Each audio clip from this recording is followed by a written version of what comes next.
পুরো 18 মাসে একটা গুম হয়েছে। মনে হয় যে আমাদের মূল যেটা সাফল্য সেটা হচ্ছে যে একটা ভঙ্গুর অর্থনীতিকে ঠিক করা, দেশে পিস অ্যান্ড স্ট্যাবিলিটি আনা। আপনি জানেন কি বাংলাদেশ অগাস্ট 5 একটা যুদ্ধোত্তর পরিস্থিতির মধ্যে ছিল। দেশে একটা অরাজক একটা বাংলাদেশ খুব খুব ইজিলি একটা ক্যাওসে ডিসেন্ড করতে পারত, সেগুলোকে প্রতিহত করা হয়েছে।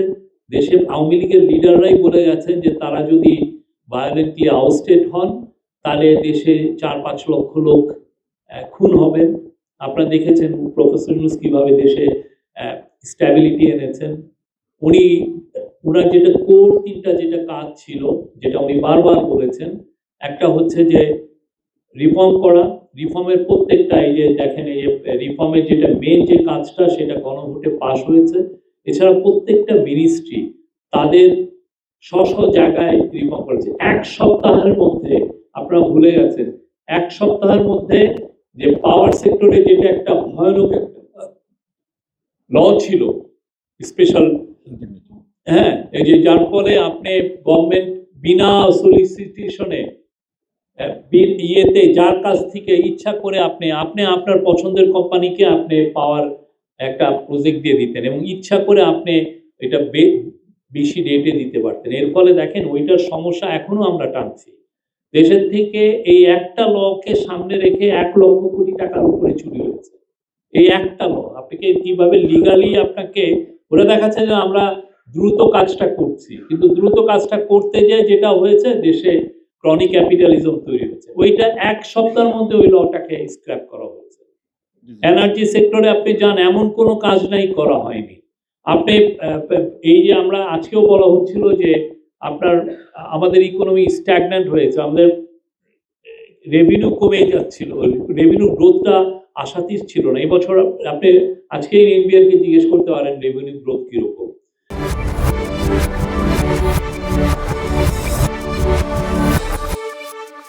আপনি আমাদের ফরেন রিজার্ভ যেটা সেটা আইএমএফ এর হিসাবে 16, 17, 15 এই সমস্ত এই এত বিলিয়ন ডলার হয়ে গেছিল, আর আজকে সেটা দাঁড়িয়েছে 29, এবং এটা যদি আপনি আর একটা লেভেল নেন তাহলে এটাকে বলবে যে 34 বিলিয়ন ডলার।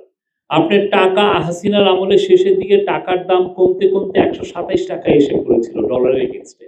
এটাকে স্ট্যাবল করে আপনার 123-24 টাকা আছে। আপনি চিন্তা করেন, আপনি যদি 1 লাখ টাকা বেতন পান, আপনার যদি সেই ডলারের এগেইনস্টে আপনার ডলারের দাম যদি 250 টাকা হয়ে যায়, তখন আপনার বেতন তখন 50,000 হয়ে যায়। এই অবস্থা। আপনি পাকিস্তান এটা হয়েছে, অনেক দেশে হয়েছে। তো এই জায়গাটা স্লাইডটা ঠেকানো গিয়েছে। দেশে এখন সর্বোচ্চ খাদ্য মজুদ আছে। দেশের এখন মানে যা ফরেন যে রিজার্ভ তা দিয়ে আপনি প্রায় 6 মাসের ইম্পোর্ট কস্ট আমরা করতে পারি। 2টা মেজর এগ্রিমেন্ট হয়েছে। একটা হচ্ছে ইউএস এর সাথে রেসিপ্রোকাল ট্যারিফ এগ্রিমেন্ট, যার কারণে আমাদের গার্মেন্টস এর জন্য অবারিত দুয়ার খুলে যাবে। আর একটা হচ্ছে ইপিএ, জাপানের সাথে এটা করা হয়েছে। এটার ফলে জাপান ওয়ার্ল্ডে যে 4th লার্জেস্ট ইকোনমি, সেখানে আমাদের পণ্য একদম সারা জীবনের জন্য আপনি বিশেষ করে গার্মেন্টস, আমাদের মেন পণ্য তো গার্মেন্টস, সেটা ডিউটি ফ্রি এক্সেস পাবে। এর ফলে জাপানকে সামনে রেখে বা ইউএস কে সামনে রেখে অনেক বিদেশি ইনভেস্টর এসে এখানে ইনভেস্টমেন্ট করবে। ফরেন পলিসি, আমি বারবার বলছি, ফরেন পলিসি আমরা ওয়ার্ল্ডের সম্মুখে আমরা আমাদের প্রাউডলি আমাদের অ্যারাইভালটা আমরা জানিয়েছি যে আমরা একটা প্রাউড নেশন এবং একটা বড় একটা কান্ট্রি।